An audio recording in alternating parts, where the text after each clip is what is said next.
বন্ধুরা, চারটি প্রাণায়াম আপনার জীবনকে বদলে দিতে পারে। কিভাবে এই চারটি প্রাণায়াম আপনারা অভ্যাস করবেন সেটি আজ আমরা এই ভিডিওতে দেখানোর চেষ্টা করব। এর আগে আমি এই প্রাণায়ামগুলোর ভিডিও আলাদা আলাদাভাবে দিয়েছি, আপনারা দেখেও থাকবেন। যদি না দেখে থাকেন, আমি এই ভিডিওতে চারটি প্রাণায়াম একসঙ্গে দেখানোর চেষ্টা করব। আপনারা ভিডিওটি ছেড়ে যাবেন না, ফার্স্ট থেকে লাস্ট পর্যন্ত দেখলে বুঝতে পারবেন।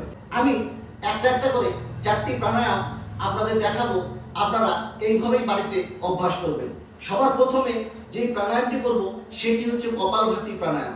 কিভাবে কপালভাতি প্রাণায়াম করতে হবে, আপনাকে এইভাবে সোজাভাবে মেরুদণ্ড সোজা করে এইভাবে সিদ্ধাসনে বসে নিতে হবে।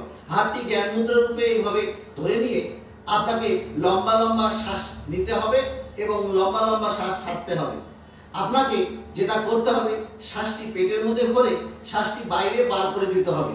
যখন শ্বাসটি বাইরে বার করবেন তখন পেটটি ভিতরের দিকে ঢুকে যাবে। এইভাবে চাপ দিয়ে শ্বাসটিকে বাইরে বার করতে হবে। কিভাবে করবেন দেখুন, হাতটিকে এইভাবে ধরে নিয়ে জোরে জোরে শ্বাসটিকে বাইরে বার করার চেষ্টা করবেন। ঠিক এইভাবে দেখুন।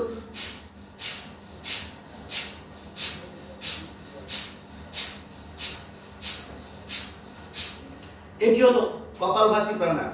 এটি আপনাকে 5 থেকে 10 মিনিট দিনে 2 বেলা খালি পেটে অভ্যাস করতে হবে। একই রকম ভাবে আপনাকে পরের প্রাণায়ামটিও করতে হবে, কিন্তু একটি প্রাণায়াম করার পর একটু রেস্ট দিয়ে আপনাকে করতে হবে পরের প্রাণায়ামটি। এবার আমি আপনাকে দেখাচ্ছি ভস্ত্রিকা প্রাণায়াম। কিভাবে ভস্ত্রিকা প্রাণায়াম করবেন, বসার সিস্টেমটা একই রকম থাকবে। আপনাকে হাতটিকে ঠিক এইখানে ধরে নিয়ে লম্বা করে হাতটিকে তুলে নিয়ে শ্বাসটি নিয়ে নেবেন, আর হাতটি যখন নামাবেন তখন শ্বাসটি ছেড়ে দিবেন। কিভাবে করবেন দেখুন।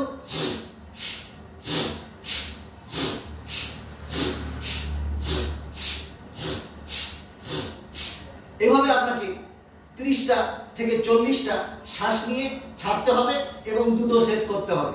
সকাল এবং বিকেল খালি পেটে 2 বেলা করতে হবে। এই গেল 2 নাম্বার প্রাণায়াম।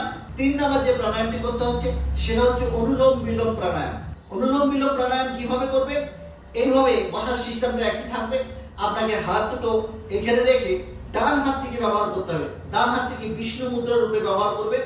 অনামিকা কনিষ্ঠা এই দুটো আঙ্গুল লম্বা করে রেখে মধ্যমা এবং তর্জনীকে একসঙ্গে রেখে এইভাবে নাকের মধ্যে এইভাবে ইনস্টল করবেন। ঠিক বুড়া আঙ্গুলটাকে ডান নাকে এবং অনামিকা আঙ্গুলটাকে বাম নাকে, এইভাবে বাম নাক দিয়ে শ্বাসটিকে নিয়ে নিতে হবে। নিয়ে নিলেন, এবার বাম নাকটিকে বন্ধ করে দিয়ে ডান নাক দিয়ে ছেড়ে দিবেন। এবার আবার ডান নাক দিয়ে শ্বাসটিকে নেবেন, নিয়ে ডান নাকটিকে বন্ধ করে দিয়ে বাম নাক দিয়ে শ্বাসটিকে ছেড়ে দিবেন। এভাবে আপনাকে কন্টিনিউ 30 থেকে 40 বার করতে হবে এবং দুটো করে সেট করতে হবে। রেগুলার বেসে যদি আপনারা নিয়ম করে যদি আপনারা প্রতিদিন করতে পারেন তাহলে আপনাদের জীবন বদলে যাবে। কারণ হচ্ছে আপনাদের ইন্টারনাল অর্গানগুলো সক্রিয় হয়ে এর লংজিভিটি বেড়ে যাবে। ফলে আপনাদের ইমিউনিটি পাওয়ারটাও বাড়বে এবং আপনাদের অসুখ বিসুখ কম হবে, ফলে আয়ু বেড়ে যাবে। এবার সব শেষে যে প্রাণায়ামটি দেখাচ্ছি সেটি হচ্ছে ভামরি প্রাণায়াম। কিভাবে ভামরি প্রাণায়াম করবেন, কান দুটোকে এইভাবে বুড়ো আঙ্গুল দিয়ে কানের ফুটোর মধ্যে ঢুকিয়ে দিয়ে কানটাকে বন্ধ করে দিবেন। এবার বাকি আঙ্গুলগুলো কপালের মধ্যে এইভাবে রেখে দিয়ে আপনাকে ভ্রমরের মতন গুনগুন করে শব্দ করতে হবে। মেরুদণ্ড সোজা করে বসে নিয়ে এবার ওটাকে ছোট করে বলে মটাকে লম্বাভাবে টানবেন। ওম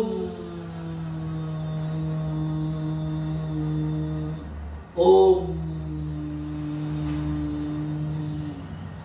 এই চারটি প্রাণায়াম যদি আপনারা সকাল এবং সন্ধ্যা খালি পেটে অভ্যাস করতে পারেন তাহলে আপনাদের জীবন বদলে দিবে। কারণ আপনাদের ইন্টারনাল অর্গানগুলো শক্তপোক্ত হবে এবং মেন্টালি স্টেজ দূর হয়ে যাবে। চিন্তা ভাবনা যদি থাকে সেগুলো দূর হয়ে যাবে, মাথার ব্যথা কমাবে। এবং কারণ এই চারটি প্রাণায়াম যদি আপনারা রেগুলার অভ্যাস করতে পারেন তাহলে আপনাদের জীবন বদলে যাবে। কারণ কি, আপনাদের ইন্টারনাল অর্গানগুলো সক্রিয় হয়ে উঠবে এবং সেগুলো লংজিভিটি বাড়বে। পাশাপাশি মেন্টালি স্টেজ দূর হবে, দুশ্চিন্তা দূর হবে, ঘুম ভালো হবে, খিদা বাড়বে। এই চারটি প্রাণায়াম আপনারা রেগুলার অভ্যাস করে দেখুন, দেখবেন জীবনের ধারাই বদলে যাবে। ভিডিওটি ভালো লাগলে একটি লাইক দিয়ে বন্ধুদের শেয়ার করে দিবেন। আজ এই পর্যন্তই। পরবর্তী অন্য ভিডিওতে আবার দেখা হবে। ততক্ষণ আপনারা ভালো থাকবেন, সুস্থ থাকবেন। নমস্কার।